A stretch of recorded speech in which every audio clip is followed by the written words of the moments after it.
Thursday night is upon us again for the Garnet and Nole show. No inside info, no contacts, no problem. Thursday night is upon us again for the Garnet and Nole show. No inside What's info, happening there, no Vince? contacts, no I don't know problem. what's going on. Thursday night is upon us again for the. Oh my God, Good. We're good. We're looping. Hey, my what do you God. got all these people in here? Vince, that was crazy. But Thursday night, 7 o'clock, Garnet and Nole show. No inside info, no contacts, no problem. I almost said I'm Vince and that's Ryan. That's not right. I'm Ryan. That is Vince. If you are watching on X, please hop also over to YouTube and hit the like and subscribe button. Join us in the feed so you can comment and be part of the show a little bit easier.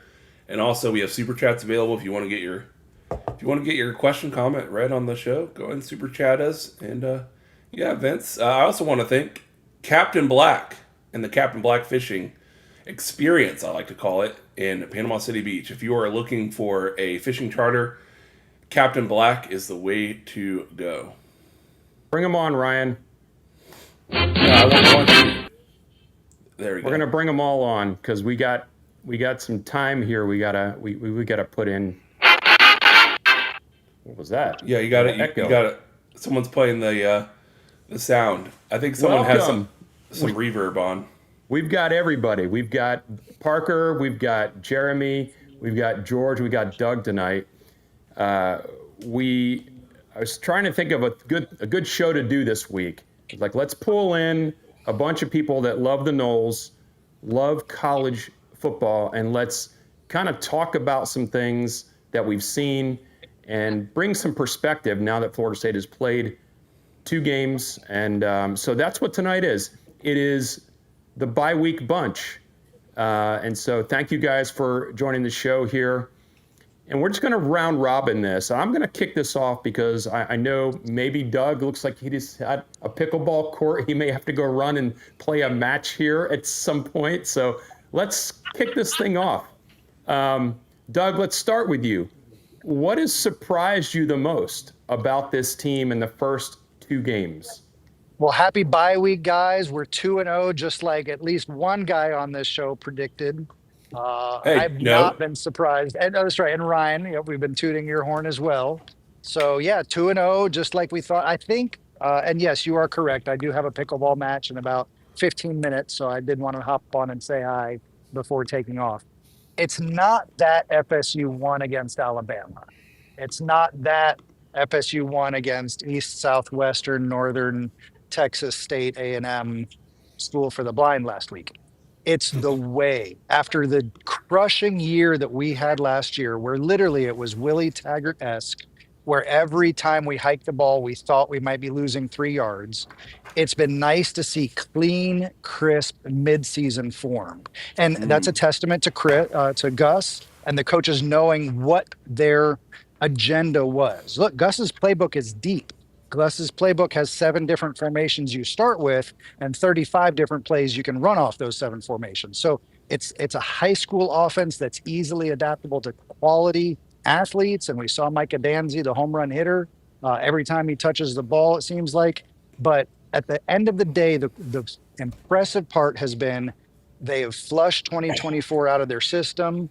The team is playing with dominant authority on the offensive line, and that defense and Earl Little Jr. just comes with the wrecking ball. I was rewatching the game last week, and I was late in the third quarter today, and the third stringers are still coming at the ball, attacking it with force and ferocity, up 56-0. Yeah, I love it. Is there anything that you can think of that? Do you think this is a trend, or you think this is a fluky thing? Do you think it's going to continue? Nothing fluky about effort. There's nothing fluky about speed. There's nothing fluky about knowing where you're supposed to be and when you're supposed to be there. If we had beaten Alabama in a rain-sloshed, rain-soaked, fumble-filled game, 24-21, which is pretty much what I was imagining, I thought we would win, but I thought it would be sloppy. I thought we'd need the rain on our side. I thought there would be a bunch of turnovers. That team that showed up, Bama's not a bad team. We saw that in week 2. Yeah. I would very much like to see us line up with an undefeated Miami on the other side of the ball and watch us go toe for toe in that game. What about you, Parker? What do you think? What surprised you? Anything?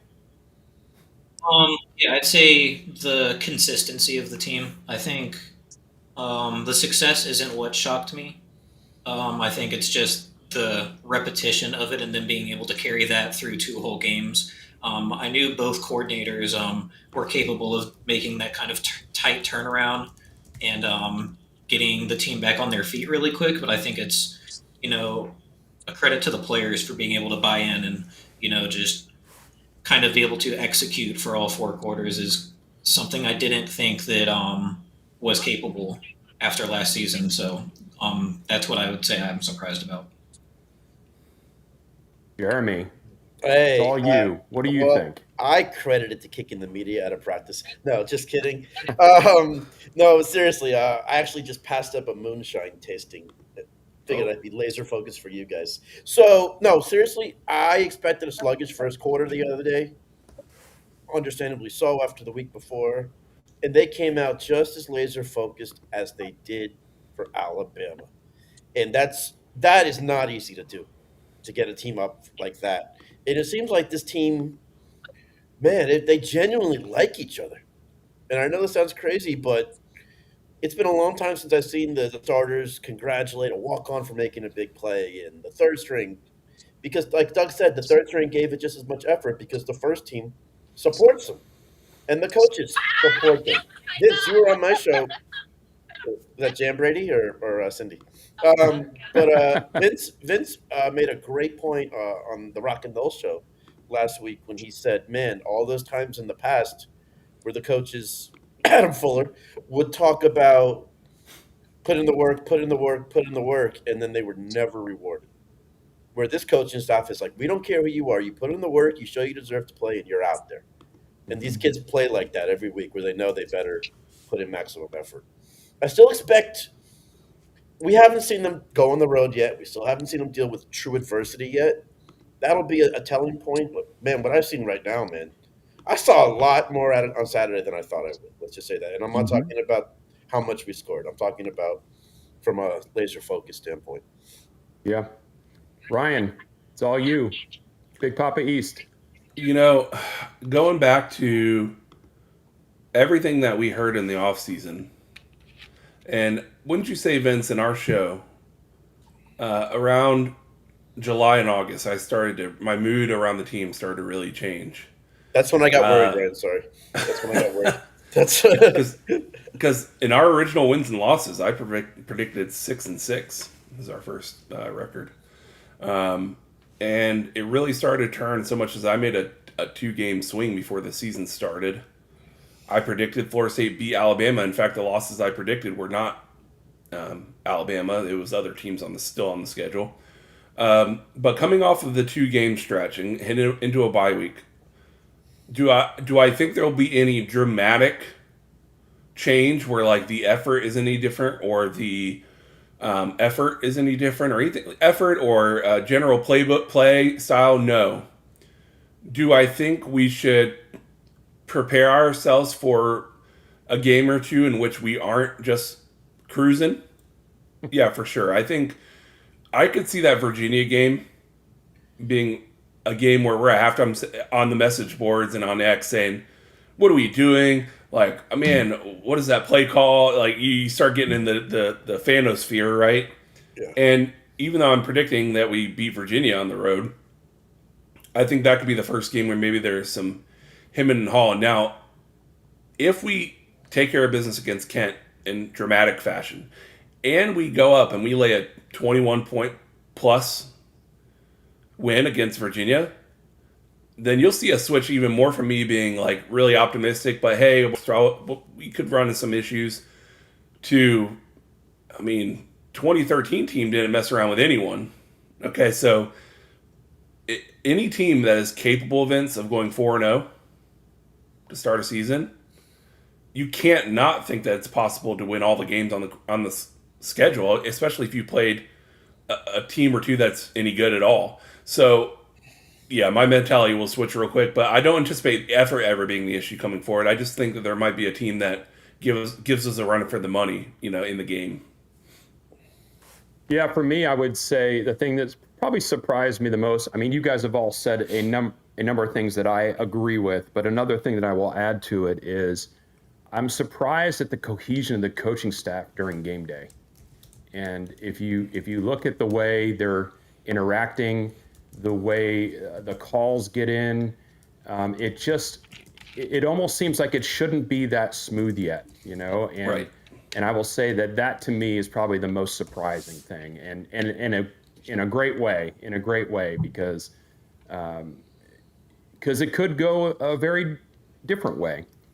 All right, good. What is it about? So let's talk about preseason, like the narratives, narratives is kind of hard to think about because we didn't really get to see much. So I don't know what narratives could have been built. They would all be built on last season, but what narratives from the past year already look completely wrong? George, can you hear us yet, by the way? No, it's too bad. George may have some audio problems, but he wants to at least say hi, I think. It's the ghost of George. Yeah. So who wants to go first on this one? Preseason that looks totally wrong.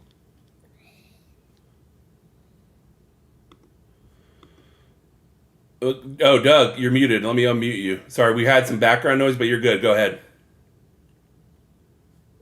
Oh, wait. Okay. How about now? Yes, we're Excellent. good. Yeah, the pickleball noise I know is overwhelming with all the raucous crowd here. I can't say that it's been put to bed yet, but I've always felt like this Mike Norvell can't recruit storyline was nonsense, and I think that this start is going to be a good movement in the right direction. I think they're going to have another big recruiting weekend for the Miami game. And look, if we show out and play Miami like we played Alabama and have a similar game, I think a top 10 high school recruiting class is in the bag. That's been the last knock against Mike. He's been able to go undefeated. He's been able to have the winning seasons. He's been able to hire the right coordinators. But the one albatross that he has still is the recruiting. And frankly, I think that he has adapted to the new era of recruiting, which is nothing like it was in the 90s and 2000s. And I think he's doing just fine. But nevertheless, it is important to have that top 5, top 10 recruiting class when you're doing well. And I think that they will be able to bag that at the end of the season. Excellent. I don't disagree with you on that at all. And he's got a number of coaches that are more in tune maybe with the recruiting aspect of things that he didn't have. So I'm with you. We're going to let George give it a try here. George?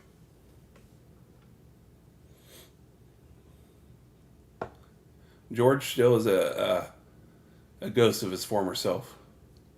Let's see if we can hear him. I think it's a silent protest. Oh, is he muted? I have no idea. His hair is lovely, though. There we go. Yeah.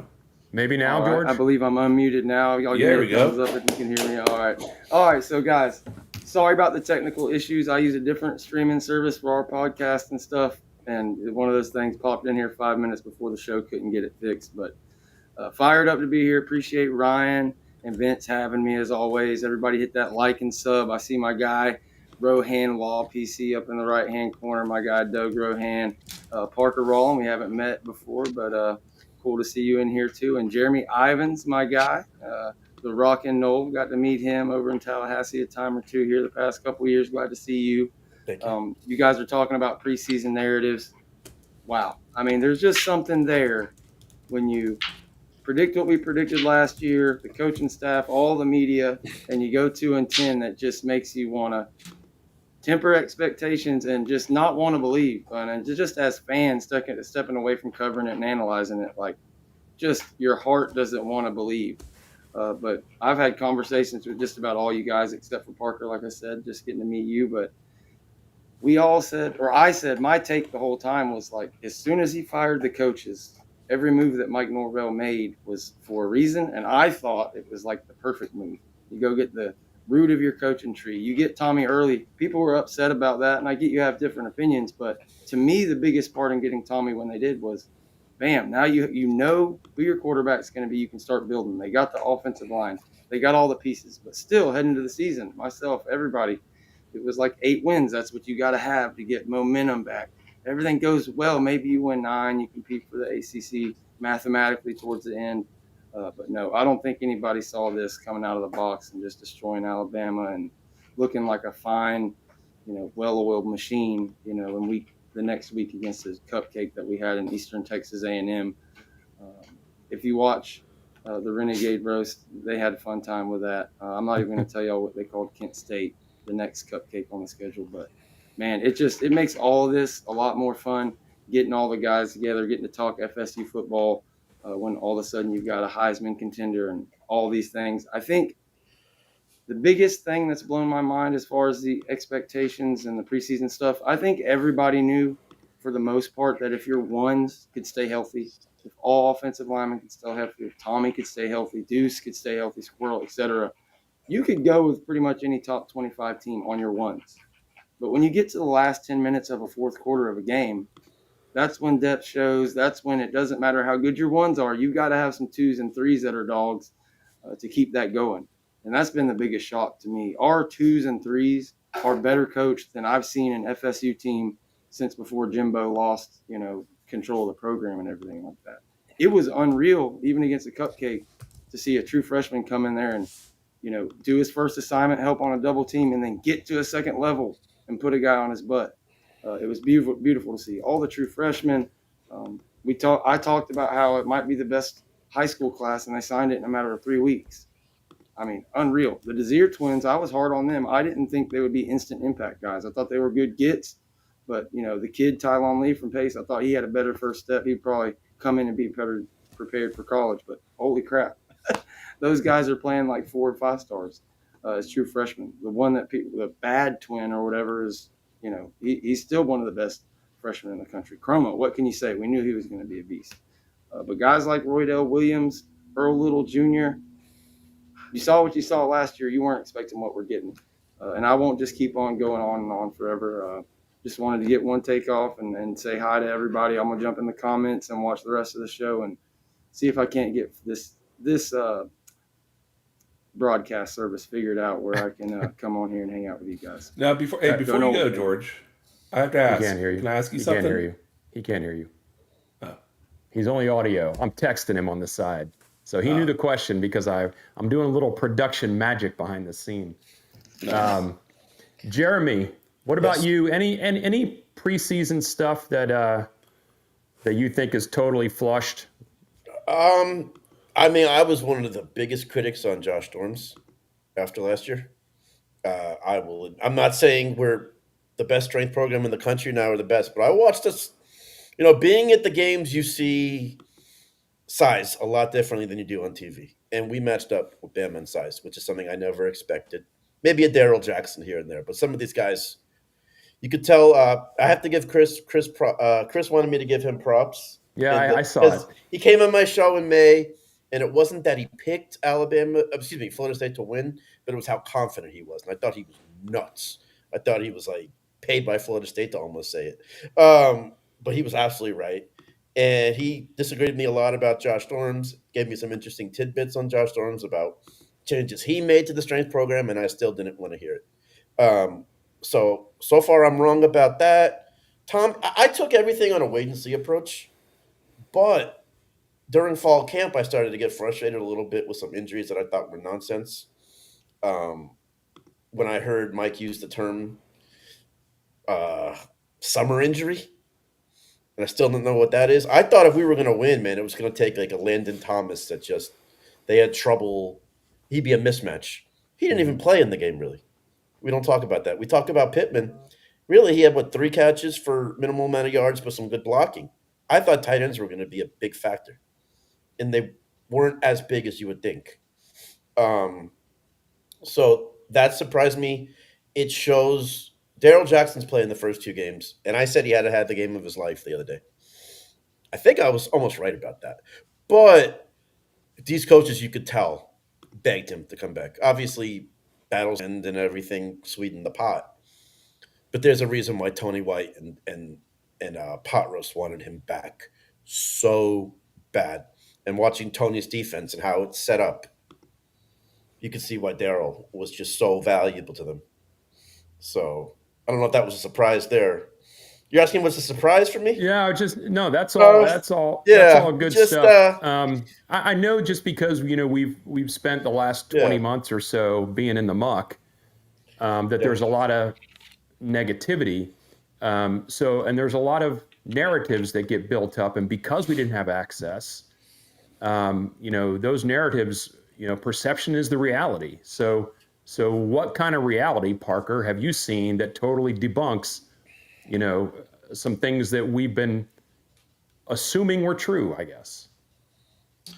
Yeah, it's kind of a tough question for me to answer because I don't really subscribe to comment sections or forums, if you will. I kind of just take what's real to form my opinion. So if there was any doubt or uncertainty about the offensive line, which would have been understandable because of last year's play, I'd say that has been squashed pretty quickly if you can make a generalization based on 2 games. That's something that Doug and I were able to talk to Malzahn about in the off season at some point, and in our discussion with him, what he mentioned their experience that they were bringing in from the transfer portal. So that was something that I was paying close attention to, and I think they also brought in a lot of experience with Coach Herb Hand. So that's something that I think has been really good through 2 games so far. So that's what I would say. And in Parker's Ryan, defense, that's the appropriate way to manage the message boards and the subscriptions is to just ignore them altogether. I would not expect anything less of Parker, by the way. If he was lurking around the boards, I would be shocked.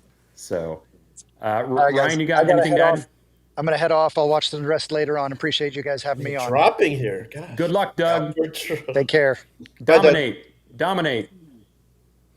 Man, he left me in quite a pickle. Oh boy, here we go. So, Ryan, you want to add anything to the narrative piece? Yeah, one narrative I would say that personal bias I had at the beginning of the year was I was excited about having 11 all new stars on offense, but I thought it would be clunky at first. I thought 3 games in, there was going to be some sloppiness, a lot of likely penalties, just people getting used to it, timing being off maybe on a couple throws. The things that you would expect on a new group who have never played in a college football game together, the growing pains. And that was the biggest misconception I have. I don't know how they pulled it off.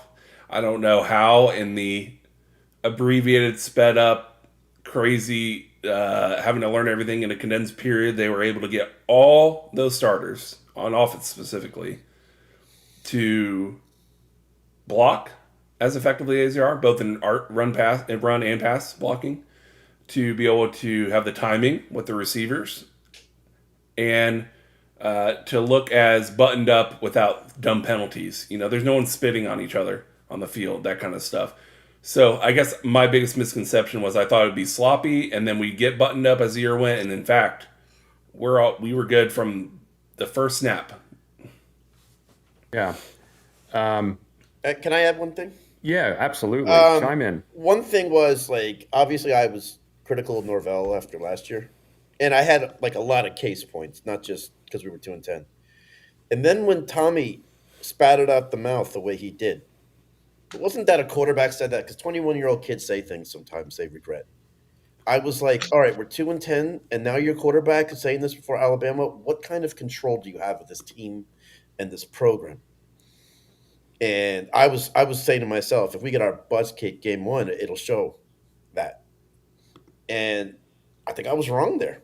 I think Mike has really reinvigorated this team. Him being able to hand the stuff over to Gus, we were hopeful that would pay off, and I think it's paid off better than we thought so far. That he's able to see the big picture for the first time ever as a coach. Yeah, we may look back on last season as the pivotal point where Mike takes, his ultimate role that he's meant to have, right?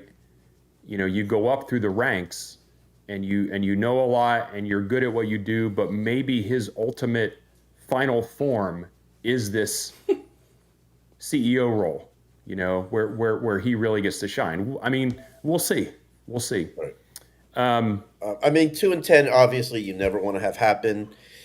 But in some crazy world, if it had to happen, if it was meant to happen, thank God it happened in the year where the stadium was at half capacity without much sound. Yeah. Because Mike made a great point, man, at that press conference right after we won when he said, "Welcome to Doak Campbell Stadium." Yeah. Saying how much, basically, it was his way of saying that last year how challenging it was even playing there. Yeah. There's probably some psyche involved with the way the stadium was working and the team, and it all just kind of crumbled down there. Right. What about in terms of, as we go forward here, if you're thinking about the next games, if there's an area of this team that you're concerned, maybe not concerned, but maybe you have a concern about it, or you think should be shored up or fixed?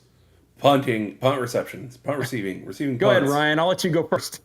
Please, God. And it's like, we talk about this on every show, and all the other channels talk about it too. It's like, man, it's as if you took a bunch of football players and like someone the night before the game like held them at gunpoint and like said, "Don't you dare catch that ball." That's how it feels. It's just really, really frustrating. Oh, there's the flavor. $5 Jeffrey Hill, a little comment. Thank you, man, for the super chat. Absolutely. Let us know if you have a question. But it's just like every week I watch a lot of college football. It's not like I just watch Florida State games, and it's not, sure, occasionally things get muffed or things get messed up, but we do it on the regular. There's at least one return a game where either it hits the ground when we should have just caught it, fair caught it, or we like drop it, or it hits someone on the leg, and I'm just like, guys, I would rather you fair catch literally every one, just fair catch every single one, and never attempt to return than whatever's happening right now. So, we've beaten the Super Soakers to death. How about like if I was coach there right now, I would take whoever has never had this mental block, whatever it is on our team, and be like, we're not doing any drills, just go out and catch the ball, and not like overcoach it at all. Be like, hey, did you return punts in high school? Yeah. All right. This Saturday, just go out and do that. These kids have been doing it all their lives. The guys who have done punt return specialists have been doing it in high school, and I'm sure they were fine. Like, what's happened? I don't understand.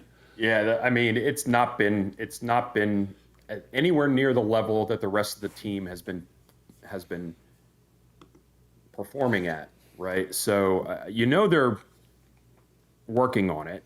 So the question is it a mental thing, like you just said? What do you think, Parker? What do you got on the agenda for things that maybe need to get fixed? What do the analytics say about punting? That's what I want to know. Don't ever punt. I think your punt return answer is pretty good. I think they're losing a lot of value in that area of the game. There's kind of a small sample size for the other end of punting. When they're punting the ball, I think they've lost some value from touchbacks. But I do think they're getting a lot of value from Weinberg. I think he hasn't had many field goal opportunities, a lot of PATs so far, but kickoff rate, I think he's getting a lot of touchbacks too, which is good. You want to see that at the college level. But other than that, I would still be curious about the passing game, specifically on clear passing downs. That's something that I'm worried about with this scheme going further into the year when you're playing better defenses. They play a lot of good teams the rest of the year, so I'm sure that's going to come up at some point. So I would worry about clear passing downs and passing situations. I wonder if they lean on Castellanos' running ability or if they're able to just execute in those spots. I mean, the first game to me is an indicator that they have it within them, right? Alabama's defense is maybe not what everybody thought it was going to be, but it is no slouch. So they should be able to run the ball. We'll see. I think, we've already talked about going up and going on the road for the first time for this season. That's going to be a new thing. But everybody always says the run game travels. right? The run game travels, so we'll see. Vince, I have a question for you. Yeah. Is Deuce Robinson the best player on the team? Is Deuce Robinson the best player on the team? By year's end, do you think? I 100% believe that he will be. Well, yeah, that's a different question.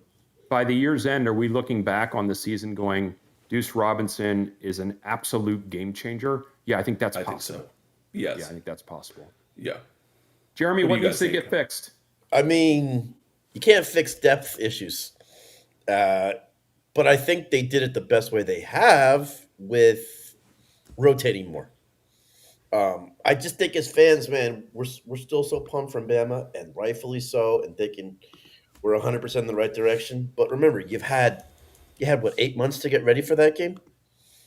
I want to see this coaching staff on a 1 week on a big game is a whole lot different. Not saying they can't, and I'm going to piggyback off Ryan's comment because I really agree with him about the punt return. I've been sick and tired of having to have our star receiver back there. I've said that I hated when Keon was back there. I didn't like seeing Squirrel back there the other day. You got to have somebody on this team. It's something Mike Norvell has not been able to do. The best you had was Micah Pittman. And only reason we loved Pittman back there was because he could actually catch the ball. Right. This is, I think Corey Clark said that, Ryan, and everybody else, when he said, can Mike Norvell not find anybody to return a punt? I mean, we don't just practice it in the fall camp. We hold auditions. Yeah, I think we do too much with it. That's why I think the problem is. I think you and we practice it too much. Go around the country. I bet most teams, although of course everyone practices it, I feel like most teams it's sort of not an afterthought, but definitely less emphasis put on it. And I'm just not been super. To me, I think Papuchis is not great. I haven't been a big fan. Yeah. He hates going for the punt block. It's clear as day that Norvell likes Papuchis, or else he would have been gone. So he sees value in him, and maybe there's value off the field that we don't see as far as motivation and leadership and like getting the guys to get. Maybe he helps with the defense too. So, but to me, it's like if you were to give Papuchis a grade on that, it would to me it's like a D. No, I agree. My attitude was punt returns is it's important. Like Parker said, there's a lot of value there, but unless you got a Peter Warwick or a Greg Reed or a Willie Reed or those type of guys, the odds of returning one for a touchdown, you just want to protect the ball and maybe try to get a few yards on that. Yep. And that's why I'm saying I don't want to see my stars back there. Yeah, the last thing you want is somebody to misjudge. It's a dangerous position to be in. I mean, it totally flips the game on its head. And so just playing it safe. I don't know if that is in the DNA of the staff, though, to just sit back and just catch them. I mean, they are looking for every advantage. Right. And punt returns in general are down these days. Yeah. Parker he's the numbers guy. But I used to remember in the 90s, early 2000s, man, punt return was a much bigger part of the game in every game. I think a lot of that has to do with the punters themselves are better. Yeah, his rugby style. The rugby style has changed the return game. I actually really like higher hang time. They're just much better. Yeah. And they're curving more to the right or left. So non-punts, but I actually wish we would adopt the new NFL kickoff, the one that they've been doing this year. They fixed a lot. They changed where everyone is. And Vince, have you? I know you're not an NFL guy. Do you know what it is now this year? Yeah, I don't know what the rules are. I've watched a few games and watched it occur. It's funky, man. And I like the whole them not running until it's caught. I think I understand the reasons why, but it just looks funky, and you're taking some chaos out of the game that I think is part of the reason why people. I think it adds the chaos watching the game. Because the current kickoff in college football, everything's almost. Parker, do you have any data and analytics on how many kickoffs are touchbacks? For the NFL or college level? For college. I mean, I do. I can find it real quick. But as high, someone who did an incredible amount of research on kickoffs for the NFL in the offseason, I really hope the college doesn't adopt it. That's something we cannot stand as a company, that a team can be forced into a touchback to the 35-yard line, and the other team picks up 2 first downs and they're in field goal range. That's right. It's infuriating. It's how the Falcons lost against the Steelers in week 1 last year. They had 18 points. They had like 6 field goals. It was infuriating for me personally, but I understand that there is it's a different look, so there's value in that as a fan, from a fan perspective. Like, what would that look like at the college level? Would that be interesting? They say it prevents more injuries because there's nobody running 20 miles an hour down the field to make contact with each other. So I get the value in that, but there's still certain injuries that happen regardless of the rules. So that's my take on it. Yeah, and you think about, like, when you're playing the game, you have to earn every yard, right? You have to earn every yard. You have to earn the yards to score. But when you're just gifting teams 15 yards, and it just doesn't seem like it doesn't seem, I don't want, fair is not the right word, but it doesn't seem like they're having to earn, the march to the end zone as much. By the way, Wake Forest takes a lead in the first 10 seconds of the game. Go ACC. It must be. I'm looking right now. Play-by-play. Yep. All right. 63 yards to the house. Nice. There you go. So you were talking about it, and it just It just happened. All right. Let's all put our cards on the table. Ryan, what was your preseason win-loss prediction for this team? I'm going to give both. In the spring, we're gonna get to everything, but tell me what. Yeah, so in spring it was 6-6. Right before the fall, the season started in the fall, it was 8-4. And you're asking what it is now? Well, hold on. We're gonna go around. Parker, what was your preseason prediction for the win-loss? I was at 8-4.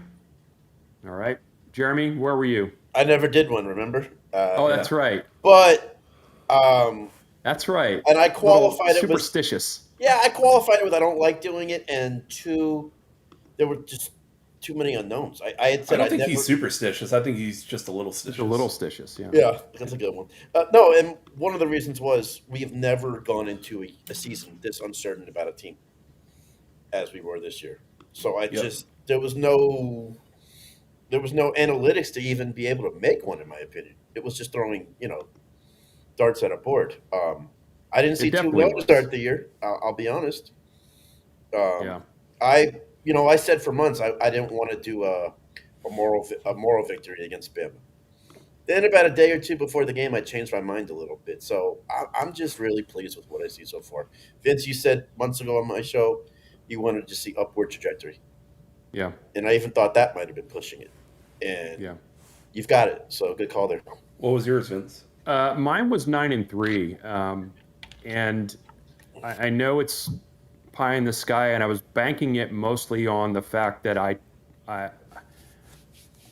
trusted the constant refrain of the team being competitive, like they fight, and also the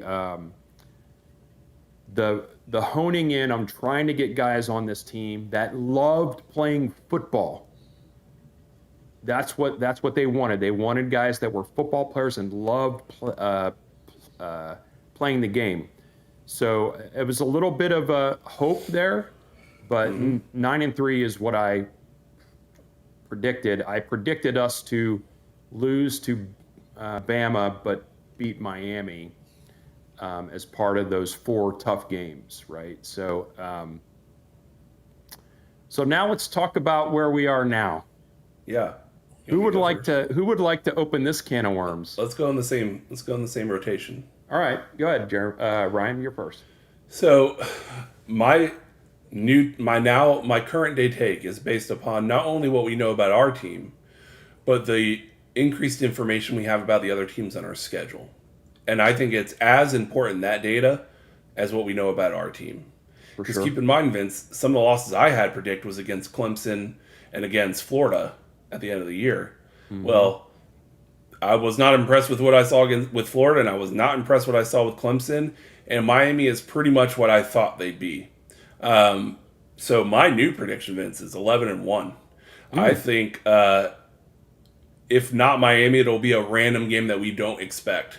But I am sold on the combination of the systems we are running.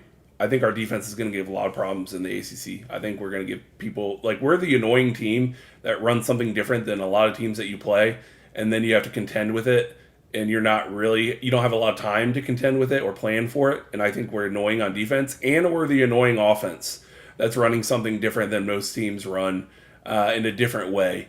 And I think Gus is having a blast game planning and having fun tinkering with this offense. And then the effort, Vince, is the main thing. Is like, I thought we'd see good hustle, and I thought we'd see a few players stand out, but I didn't think we'd see like the whole team, even people come off the bench. Yeah, cohesion off the bench. Yeah, it looks like carbon copies of each other when they come off the bench. How well at least they understand what they're doing. And so my only loss that I'm predicting still is actually against Miami at home. No. Okay. By the way, those of you in the chat, if you haven't hit the like button and subscribed, please do. If you're on X watching the show, we would appreciate you going over to YouTube to do those things as well. It helps the channel out. And make sure you're letting us know in the comments here what your preseason prediction was and what your prediction is now. We'd like to see what all the viewers have to say about that too. Let's see, Parker, you're next, I think. Yeah, I predicted. I felt like 8-4 was a good, good estimate for them at the start of the year. I'm not really someone who gets thrown or affected by a small sample of results, which you could probably understand. So thank you. I'm not going to throw. Thank you. I'm not going to go to the moon after the first two games, although I was pleased with the results. But I will say probably 9-3. I just think they have a couple of tough teams still left on the schedule. Whatever you think about Miami or Florida aside, they're good teams, and Florida's on the road. I think NC State people probably aren't going to respect, but I still think that's one of the toughest places to play in the ACC, and I've been there, and that was a horrible experience being there. But that aside, I think Miami's tough, especially with their offense. They probably aren't as explosive as they were last year with Cam Ward, but I think their offensive coordinator, Dawson, is really good, and I think he does a really good job with them. So I feel like that game could be tough. And you throw in the other games that are throughout the year, I feel like there's just too many opportunities to lose, but I still think they will win the majority of them. So I feel like 9-3 is a good finish. It might not be what fans would like after the start to the season, but I would be pleased with that result. Yeah, I would have been pleased with that, but after seeing what I've seen the first two games, well, we'll get to mine here in a moment. Jeremy, what do you think? One thing I always have tried to caution people about is, like Ryan talked about the data points, and I completely understand where he's coming from. And I'm not trying to play devil's advocate here, Ryan, maybe a little. But as fans, a lot of times you're conditioned because the media has to talk about a game every day for 5 days. They love to talk about, well, if a team played like this in week 3 against this team, we expect that team to show up. Oh, there's a flavor. Week 6 or 7. And college football, I tell everybody, is week to week. Just because we played great against Bama does not mean we're going to walk into Charlottesville and be playing hangman in the second half. That's what I caution people about. It's week to week. Like Florida looked bad the other day. They gave that game away. It wasn't that USF just blew the doors off them, but they won. I don't expect that Florida to show up to LSU this week. I'm not saying they're going to win. I'm picking LSU. But I don't expect that Florida team to show up there. That's why and the media did it with us. They just went off what we did last year and just assumed Bama was just going to boat race us. And then they're hyperbolic the other direction when Bama lost, saying that Bama must be awful. Right. But ESPN actually gave Florida State a little credit, which I was shocked about. And that makes me think, man, does the SEC have a little sweet tooth for Yeah. good old Florida State? So that's what I always caution people about college football. Man, football is one of those weird sports, man. 1 week means nothing going into the next one. Unless they're just so bad and decimated and everything and injuries. College football is so weird like that, especially in the portal era. That's why I almost, man, I want to go to Virginia. I want to win. I mean, who are we kidding? But if we walk all over them and it's a cakewalk, that means we've potentially had no adversity to deal with in a game going into Miami. And you know it's going to happen in that game. You know it. Yeah. And I want to see how this team reacts to that. And Charlottesville could be a good place on a Friday night for that. I'm not rooting for it.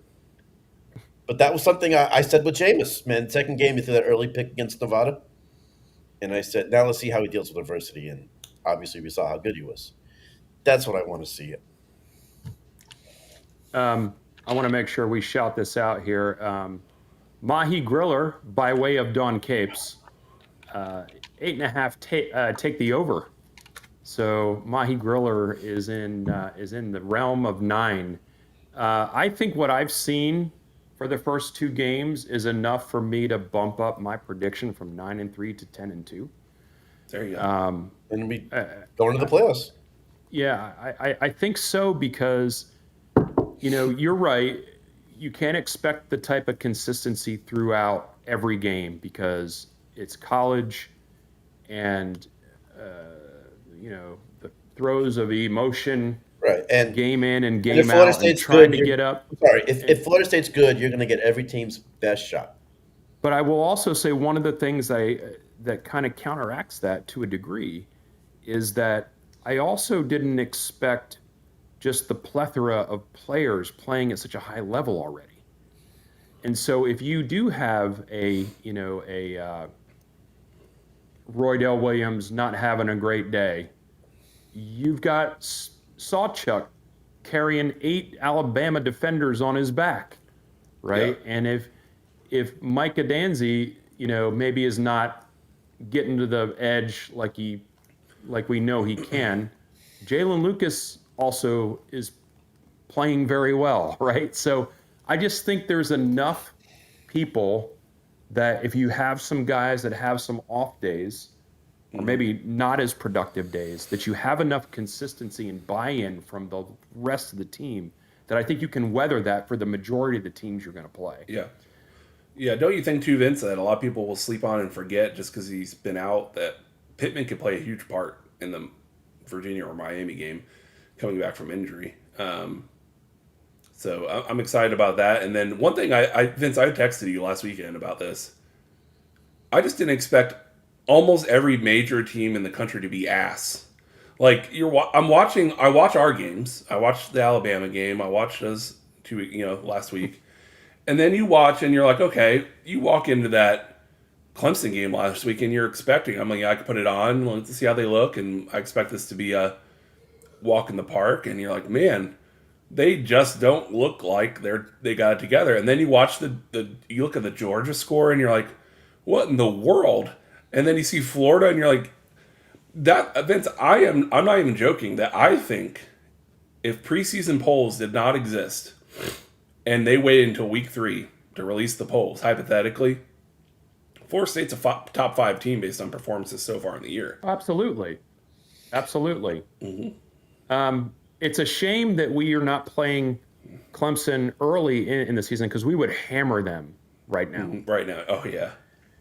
Now, we don't play them till November 8th, and that coaching staff is pretty good about, fixing things along, through the season. Plus, the game is there. So that is going to be tricky regardless at that time of year. So, Jeffrey Hill, if they beat Virginia by 20, I think you go with a different perspective. I don't care how good Miami is, and I'm not convinced that Miami is that good just because they beat up on an overrated Notre Dame. That's kind of my take. If we beat Virginia by a good amount, like I'm talking like 3 touchdowns or more, I'm going to be thumping my chest a little bit headed into that Miami game instead of being like, we'll see.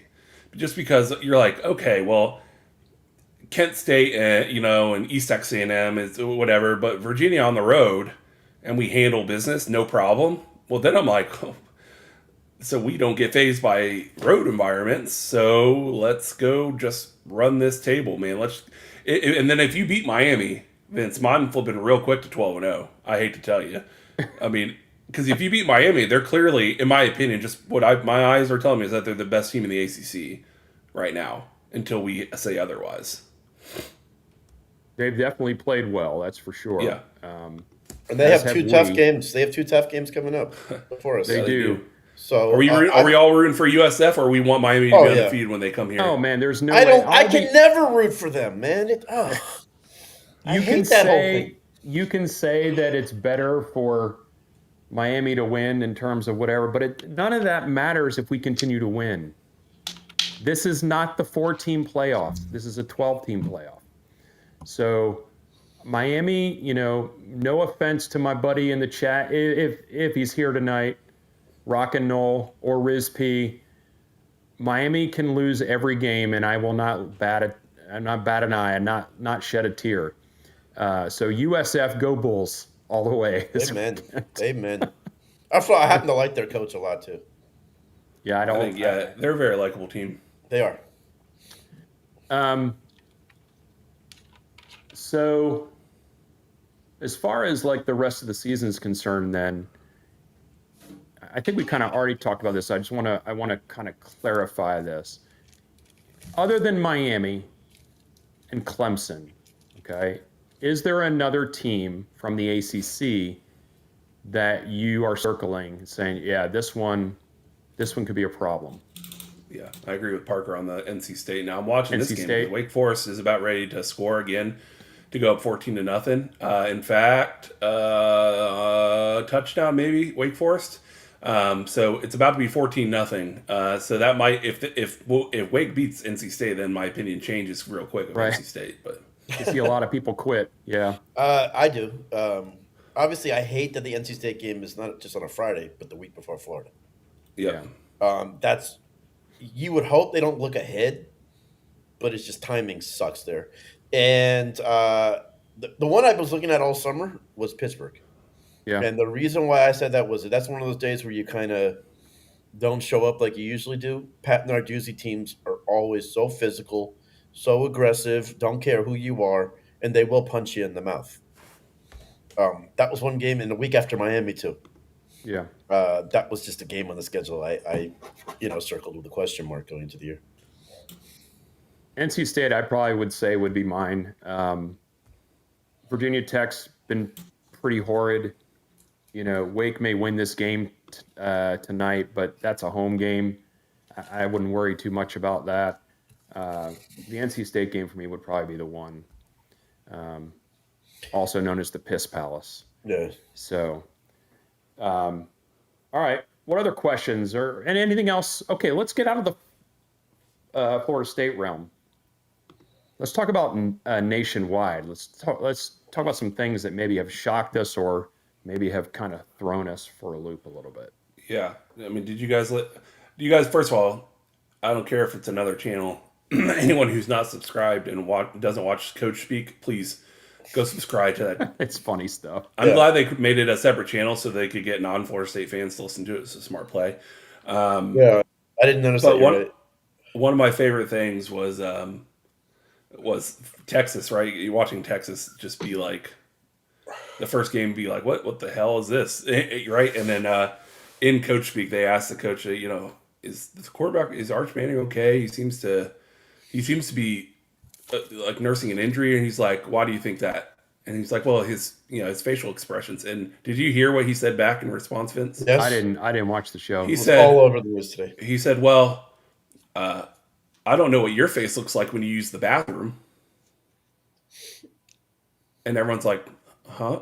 What does that mean? Exactly. Okay.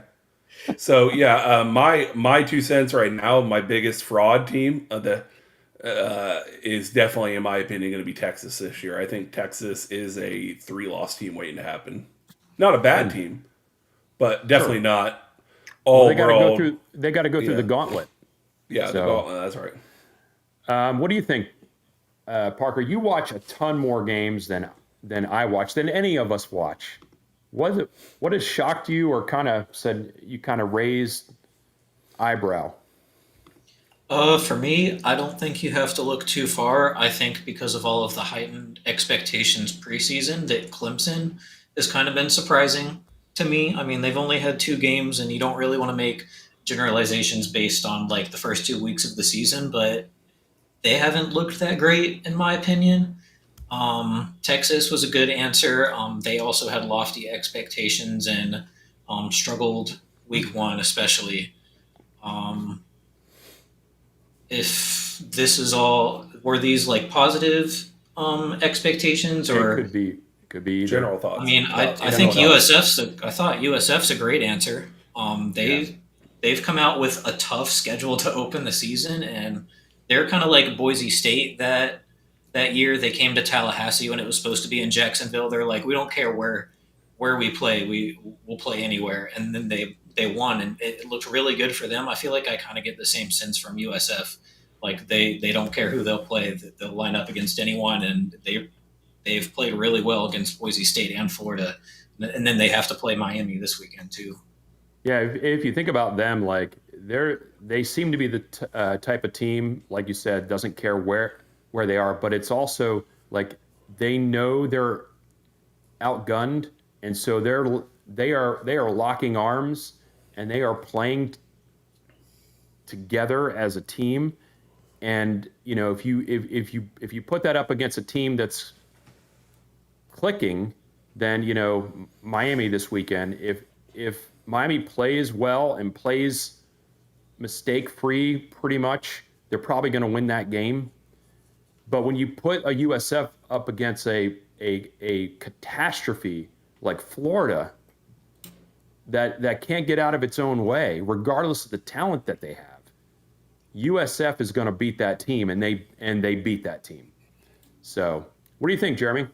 You know what? I hate to say this, but I got to give LSU some credit. Brian Kelly was the laughingstock kind of this offseason with some of his comments. And then people just didn't pick Clemson to win. They just expected. Let me rephrase that. They didn't just say, we think Clemson will win. They expected Clemson to win. LSU, to go there week 1 at night, I give them credit. They're a lot better than I thought they would be this year. I knew Nussmeier is good, but as a whole, I didn't think they would be as good as they are. So that's something. I didn't think Napier would have his team quit on him like they did the other day a little bit. Yeah. But I think he put that on himself too. I mean, he gave the game away. It's been a long time since I've seen a coach like almost damn near look like intentionally lose a game. Yeah, he crystal balled the last 4 minutes of that game. The time going down. Then like, why is he not using the time? Like, even the commentator is like, what is he doing here? Right. I don't know. And throwing the ball, he basically gave them 2 free timeouts.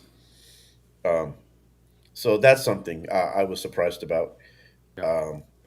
And please, Gator fans, please go ahead, hire John Gruden. I would love to see that happen. I don't want to see that. I love John Gruden. I do. Always have. Yeah, I do too. I have some close friends who played for him, and they have nothing but great things to say about the guy. Ryan, we haven't done a shout out. You want to handle the going down the roster here? Do it. We got to do it. I'm joking. It's a good problem to have. Breeze and Georgia. Shout out to the chat. Yeah. Tempest, Nick Snyder. Of course. You know what? I'm gonna give Spiratics a shout out too. Chris, good to talk to you as always. Encyclopedia, always in the chat. The Renegade Report. Special thanks to George. George, yeah, bring it back, man. Run it back. I'll put a wig on and a bra, and you can call me Jen, and we'll do the show together. That's what's gonna happen. Jeffrey Hill, if I didn't message you, he gave a super chat. Kenny Trill. Ryan, you win tonight. Yeah. Tomcat, our buddy Tomcat here in the chat, as usual. Don Capes, right, with the super chat. Tomcat. There's so many. That's what I like about Vince, I was telling you this the other day. Because, we were getting all heartbroken that we weren't growing because the off season's so slow, and then we start growing again all of a sudden when the season is kicked off and we're doing well. But the people that we have had for now, 2-3 years, Yeah. They're like ride or die Garnet and Nole. They're in the chat every week. And that's the best kind of fan because we know them, we like their comments, they like us, they like watching us. There's a comfortability there. And so I think I'm these days more appreciative of the people that are here every friggin' week for us instead of trying to chase numbers, you know? Thank you. It's a consistency. So right. It's a consistency. It's a work. It's the climb. They're here every week. The expectations are high, and we try to deliver on it. And just seems like every week, people are contributing to the show, whether it's chats or super chats or subscribing or liking. It humbles us for sure, right, Ryan? And we have had a steep jump in subscribers in the last 2 weeks. Yeah, and a steep jump for us is a lot, right? So I know it would maybe not seem like a lot to some other channels, but it is to us. So I don't want to let that go without saying thank you to everybody here and make sure that you guys know how much we appreciate you. A little 14-0 action.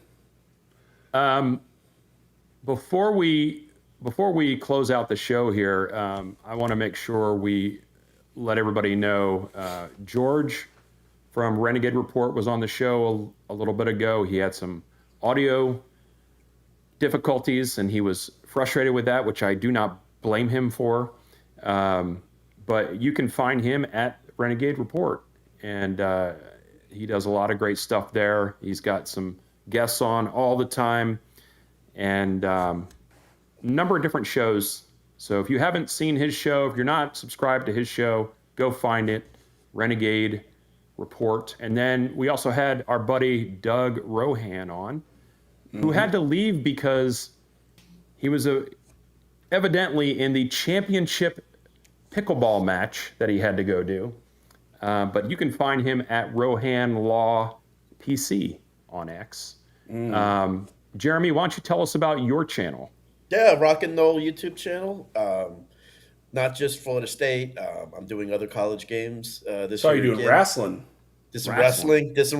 Ryan, I know, is a wrestling fan too. I'm actually in Tennessee right now for Tennessee Georgia game. Nice. Next week going to another game, and then I'll take a break till Miami. I posted the Alabama vlog that night, the day after. Excuse me, not that night, the day after. And Nole Nation has really been awesome with it. I thank all of Nole Nation that's here, that's seen it, anywhere else. Thank you. And I really try on these vlogs to do it from a Nole perspective when I go to these other games. Now, I don't want to be that annoying person that goes, oh, I see this is like this here, but in Tallahassee it's like this. Here it's like this, but in Florida State it's like this. I think that's a little annoying for anybody. But just know when I'm there, I'm a Nole, no matter what. And doing more live streams. Vince has been great and come on a few times. Trying to book Ryan. It's been a tough book. I'm getting close to sealing that deal for him to make an appearance on the show. Only if he wears the wig and the bra. Yes, and I just want to call him Rihanna that night. And I'm going to be in Tallahassee this weekend.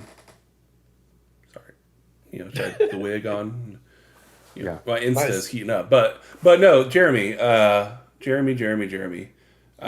Any day, Tuesday or Wednesday next week, so 2 days, I'm available, so just hit me up. Sounds good. And Vince, thanks for all your help with the channel as well. Of course. I love coming on there. I'll even come talk wrestling. Yeah, we do that on Wednesdays, Ryan. So come on.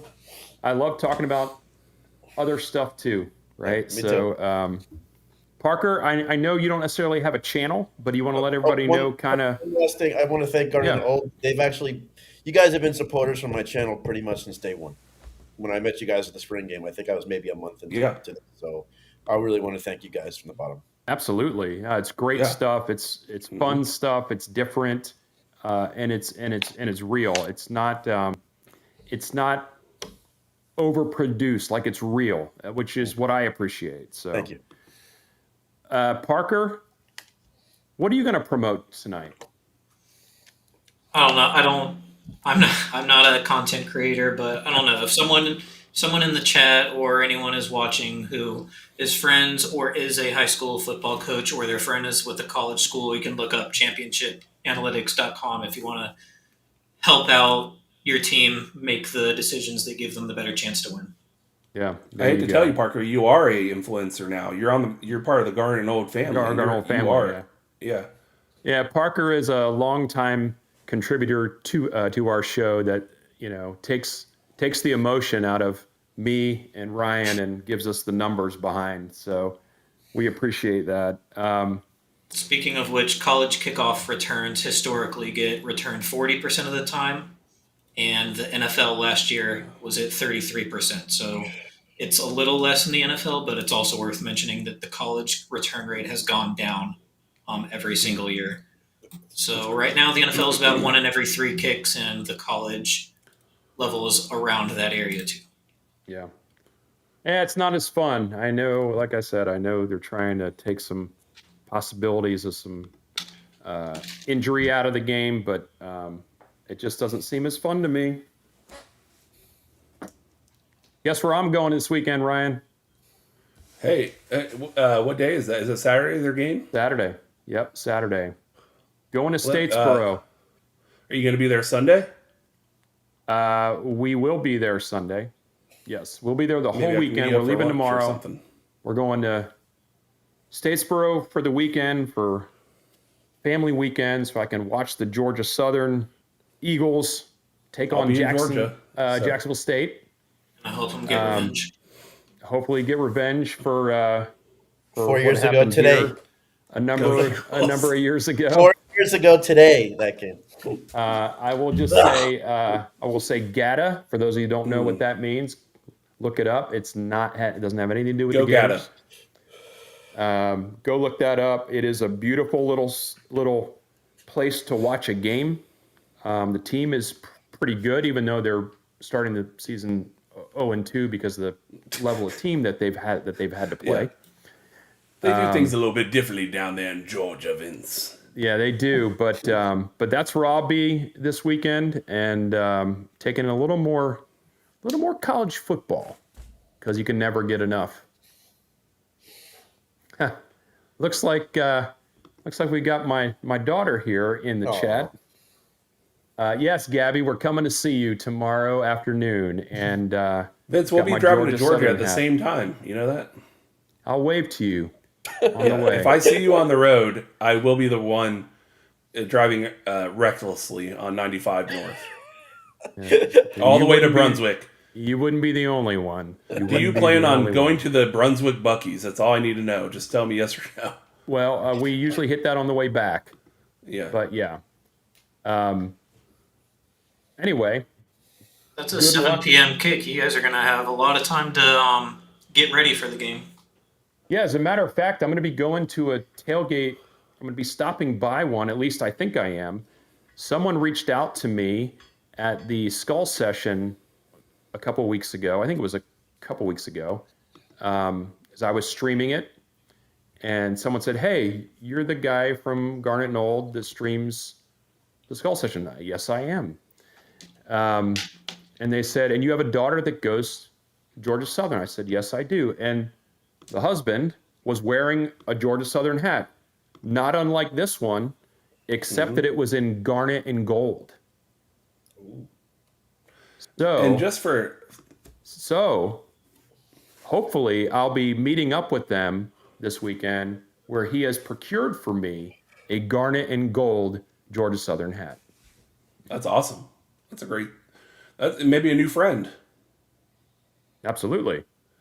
And for anyone who's not aware, Vince during game days does a live stream of the Skull Session, and this week's past episode live stream did 600 views just for the Skull Session, and the one before that, now it was Bama week, 1.5, 1,500 streams. So that's pretty good, Vince. You have a rabid following on the Skull Sessions. The fact that someone knows you as Vince from Garnet and Old, who does the Skull Session, and not from Thursday 7:00 every week, it makes my heart swim. Well, the Chiefs family is a very tight-knit group.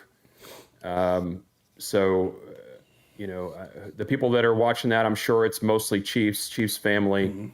There's probably some other people that are in the marching band realm that kind of tune in too. I will say, by the way, there's some gatekeeping going on some Facebook groups that when I'm posting, that the stream is going to happen, that the admins aren't posting my post.